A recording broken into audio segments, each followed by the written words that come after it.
वंदे मातरम। जय हिंद जय भारत। ये बहुत ही इम्पोर्टेंट टॉपिक है कि हमारे देश के विभाजन का कारण क्या रहा। भारत के विभाजन यानी कि बंटवारे का क्या कारण रहा।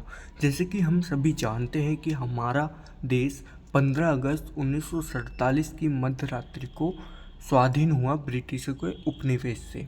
उससे पहले भी हम आज़ाद थे, लेकिन उसके बाद जब 16वीं सदी में ब्रिटिश व्यापार के उद्देश्य से भारत आए, उन्होंने अपनी कंपनियों को लगाया, फिर भारतीय हस्तक्षेप किया भारत की गतिविधियों में, फिर धीरे धीरे अपने शासन को स्थापित किया। तो हम उनके उपनिवेश के अंदर चल रहे थे। भारत, इतना याद रखना कि भारत कभी अंग्रेज़ों का पूर्ण रूप से गुलाम नहीं रहा, क्योंकि हमारे देश में राजा महाराजा थे।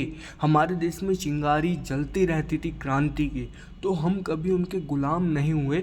एक तरीके से हम उनके उपनिवेश में थे, यानी कि उनके शासन के अनुसार हम शासित हो रहे थे, क्योंकि सौंप दी गई थी कुछ घटनाओं, कुछ स्थितियों के कारण, जिसका जिम्मेदार भी हमारे देश के राजा महाराजाओं को या फिर उस समय की स्थिति परिस्थितियों को जाता है।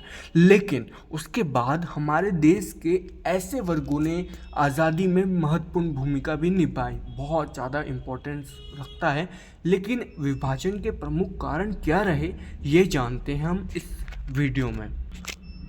तो सेकेंड वर्ल्ड वॉर 1939 से 1945 तक, उसके बाद जब भारत में ब्रिटेन के जितने भी प्रतिनिधि मंडल आए, उन सब के प्रस्तावों को जिन्ना ने ठुकरा दिया। बेवेल योजना को ठुकराते हुए उन्होंने स्पष्ट शब्दों में कहा, जब मुझे प्लेट में रखकर पाकिस्तान भेंट किया जा रहा है तो मैं ये योजना क्यों मानूं। मतलब जिन्ना पहले हिंदू मुस्लिम एकता के प्रतिनिधि थे, लेकिन बाद में जब उन्होंने बहुत सारी ऐसी स्थितियां देखी, मुस्लिमों का कम प्रतिनिधित्व देखा, तो वे मुस्लिमों के लिए एक अलग कंट्री, द्विराष्ट्र का सिद्धांत ले आए। उन्होंने मुस्लिमों के लिए एक अलग कंट्री की मांग की। तब जाकर हमारा पश्चिमी पाकिस्तान और पूर्वी पाकिस्तान के रूप में पाकिस्तान मुस्लिमों को प्राप्त हुआ था। 14 अगस्त 1947 को उन्हें उनकी आज़ादी दिवस मनाया जाता है, और 15 अगस्त 1947 को हमारा स्वाधीनता दिवस मनाया जाता है। जब द्वितीय विश्व युद्ध के बाद जब नई सरकार जो वहाँ की थी, भारत की स्वतंत्रता के लिए लॉर्ड माउंटबेटन को भारत भेजा, तो मुस्लिम लीग ने सभी मुस्लिम बाहुल्य क्षेत्रों में उग्र सांप्रदायिक दंगे भी करवाए थे। वह यह सिद्ध करना चाहती थी कि भारत में हिंदू और मुसलमान साथ नहीं रह सकते। उस समय मतलब धार्मिक दंगे हुए, सांप्रदायिक दंगे हुए, काफ़ी सारी समस्याएं हुई। तो ये एक मुख्य कारण बने। दंगों की विभीषिका को देखकर गांधी जी, नेहरू जी और पटेल पिघल गए। मतलब पहले कोई भी, ये लोग भारत पाकिस्तान के बंटवारे का कोई नहीं चाहता था, लेकिन जब दंगे होने लगे और बहुत सारी ऐसी हालत दिखने लगे, तो फिर उन्होंने सोचा कि नहीं, अब बंटवारा ज़रूरी है। इस प्रकार अंग्रेज़ों की दुष्टतापूर्ण नीति, क्योंकि अंग्रेज़ों ने फूट डालो राज करो की नीति हमारे देश में अपनाई थी, विलय नीति अपनाई थी, मल्टीपल उन्होंने ऐसे काम किए जिससे हमारे देश में नुकसान हुआ। लेकिन उन्होंने अच्छे काम भी किए, लेकिन अपने फ़ायदों के लिए किए। हालांकि हमारे देश में उन्होंने ज़्यादातर बुरे ही काम करके गए हैं, फूट डाल के गए हैं हमारे देश में, और ऐसा जख्म देकर गए हैं बंटवारे का कि वो कभी नहीं भर सकता।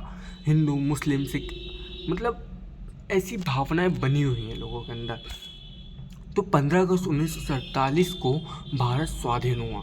अब देख लेते हैं हम क्या कारण रहे। ये कारण कुछ है: अंग्रेज़ों की फूट डालो और शासन करो की नीति, मुस्लिम लीग की भूमिका, पाकिस्तान की मांग, कांग्रेस की तुष्टीकरण की नीति, नेताओं में थकावट और पद का मोह, हिंदू समाज की संकीर्णता और तात्कालिक कारण। अब इन सब को अच्छे से समझने का प्रयास हम करें। अंग्रेज़ों की फूट डालो और शासन करो नीति, यानी कि अंग्रेज क्या करते थे, हमारे देश के लोगों के अंदर फूट डालते थे। वे क्या करते थे, भड़काते थे लोगों को हिंदू मुस्लिम में। जैसे भारत के वायसराय लॉर्ड मिंटो ने भारत में मुस्लिम लीग के जन्म को प्रोत्साहन दिया, यानी कि मुस्लिम लीग एक ऐसी लीग थी जो मुस्लिमों के पक्ष के लिए बात करती थी, केवल मुस्लिमों के लिए। तो इससे क्या हुआ कि एक जो एकता, हिंदू मुस्लिम एकता की जो पूरी दोनों यूनिटी की बात करती थी कांग्रेस, वे अब उनके लिए एक मुस्लिम लीग बन गई, मुस्लिमों के पक्ष को रखने के लिए। तो इससे प्रोत्साहन भी दिया किसने? वायसराय लॉर्ड मिंटो ने। और अलग निर्वाचन की बात भी हो गई थी मुसलमानों ने कि उनका एक अलग निर्वाचन हो, अलग चुनाव की गतिविधियां उनके द्वारा हो। आगे देखते हैं मुस्लिम लीग की भूमिका। मुस्लिम लीग भारत में सांप्रदायिकता और पृथकता का जहर फैलाने का मुख्य काम किसने किया? मुस्लिम लीग ने किया। क्योंकि मुस्लिम लीग ने नेताओं ने जब देखा कि कांग्रेसी नेताओं की तुलना में लोकप्रिय नहीं हो पा रहे वे, तो न ही मुस्लिम समाज पूरी तरह उनके साथ है, तो उन्होंने इस्लाम खतरे में है का नारा लगाना शुरू किया। 1940 में द्विराष्ट्र सिद्धांत दिया उन्होंने, दो राष्ट्र का कॉन्सेप्ट दिया, यानी कि दो राष्ट्र में बंटवारा किया जाना चाहिए। और धार्मिक द्वेष फैलाकर उन्होंने मुस्लिम जनता पर अपनी पकड़ मजबूत की। द्वितीय विश्व युद्ध के बाद उन्होंने अंग्रेजों द्वारा समझौतों को ठुकराया। साथ ही युद्ध के बाद केंद्र में बनी अंतरिम सरकार को चलने नहीं दिया, यानी कि जब युद्ध के बाद जो अंतरिम सरकार बनी उसको भी चलने नहीं दिया। उन्होंने भारत में दंगे भी करवाए और एक तरीके से समझ लो कि एक अलग कॉन्सेप्ट लेकर मुस्लिम लीग आई थी उस समय, मुस्लिमों को पक्ष लेकर। आगे देखते हैं पाकिस्तान की मांग। 1930 में मुस्लिम लीग के अधिवेशन में मोहम्मद इकबाल ने दो राष्ट्रों का सिद्धांत प्रस्तुत किया था, जो जिन्ना ने उसको समर्थन दिया। उसके बाद उन्होंने कहा हिंदू और मुसलमान दो अलग कौमें हैं, इसलिए मुसलमानों को उनका अलग देश मिलना चाहिए, पाकिस्तान मिलना चाहिए।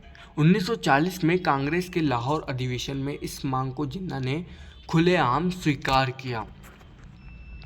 अगला देखते हैं कांग्रेस की तुष्टीकरण की राजनीति।